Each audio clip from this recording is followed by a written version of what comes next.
Bonjour, comment vas-tu aujourd'hui? Je veux te raconter un chapitre de ma vie que je ne croirais pas raconter mais à cause de la grandeur de Dieu. De ce qu'il a fait dans ma vie et de la façon dont la jeunesse se perd dans la drogue, l'alcool, la luxure, les mensonges et etc. Eh bien, seule ma famille le sait. Ma femme et certains amis le savent, et j'espère que cela aidera quelqu'un qui est dans cette situation. Ils ne sont pas seuls, alors j'y vais. Jésus nettoie le temple. Jésus nettoie le temple. 13. La date de la célébration de la Pâque juive approchait, alors Jésus se rendit à Jérusalem. 14. Il vit qu'il y avait dans le périmètre du temple des marchands qui vendaient du bétail, des moutons et des colombes pour les sacrifices. Il en vit d'autres à leur table en train d'échanger de l'argent étranger. 15. Jésus fit un fouet avec des cordes et expulsa tout le monde du temple. Il chassa les moutons et les bovins. Jeta par terre les pièces des changeurs et renversa leur table. 16. Puis il se tourna vers ceux qui vendaient des colombes et leur dit, « Retirez toutes ces choses d'ici. Arrêtez de transformer la maison de mon Père en marché. » 17. Alors ses disciples se souvinrent de la prophétie des Écritures qui dit, « Le zèle pour la maison de Dieu me consumera. » C'est 18. Mais les chefs juifs demandèrent, « Que faites-vous? Si Dieu vous a donné le pouvoir de le faire, montrez-nous un signe miraculeux pour le prouver. » 19. D'accord, répondit Jésus. Détruisez ce temple et dans 3 jours je le relèverai. 20. Que dites-vous? Se sont-ils exclamés. Il a fallu 46 ans pour construire ce temple. Et vous pouvez le reconstruire en 3 jours? 21. Mais lorsque Jésus dit, ce temple, il faisait référence à son propre corps. 22. Après qu'il fut ressuscité des morts. Ses disciples se souvinrent de ce qu'il avait dit et ils crurent 34 aux Écritures ainsi qu'à ce que Jésus avait dit.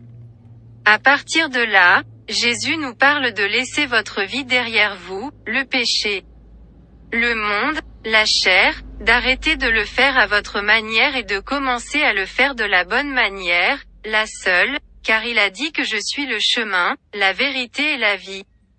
Il parlait déjà de la façon dont l'Église est le temple, en d'autres termes, chacun est l'Église, nous devons faire attention à ce que nous avons autour de nous, et prendre soin de nous-mêmes. De nos habitudes, coutumes, actes, impulsions, Jésus le dit, démolit ce temple, et ils lui disent mais si le temple a pris 46 ans, et il leur dit, je le relèverai en 3 jours. C'est comme ça que Jésus est, il peut faire ce qui nous prend des années et des années, ce fils que tu ne peux pas changer, ce mari ou cette femme peut aussi être Pour changer ton attitude non pas en tant qu'épouse ou mari, peut-être en tant qu'enfant et nous essayons et rien. Mais le mot est clair, cherchez d'abord le royaume des cieux et les autres choses seront ajoutées, croyez-moi. Avez-vous déjà entendu quelqu'un qui avait un problème grave et que rien ni personne ne pouvait l'aider, pas même les médecins, les psychologues, etc. Mais après un certain temps, boum, le miracle se produit, tout le monde te disait que personne ne peut le changer et Jésus vient dans 3 mois, boum, tout va mal. Eh bien, je vais te donner un exemple. Tu as entendu dire que quelqu'un qui souffre d'addiction va et ils vont dans des cliniques, ils savent même tout ce qu'ils vont leur dire, et puis ils rechutent, et ils guérissent à nouveau, ou pire. Ils vont dans une clinique pour un mauvais comportement, ou pour de la marijuana et en ressortent en sachant des choses encore plus fortes. Frère, me croiriez-vous? Si je vous disais que j'ai consommé de la cocaïne pendant 1 an et qu'un jour j'y ai arrêté, la veille j'en avais beaucoup consommé, et je n'arrivais pas à dormir. Je m'étais déjà sauvé de quelques overdoses, un de ses effets est qu'il ne vous laisse pas dormir. Mais aussi le corps est si sage que parfois je ne me souviens même pas quand je dormais car le corps s'éteint automatiquement à cause de tant d'abus mais ce sera une autre histoire que je raconterai un autre jour.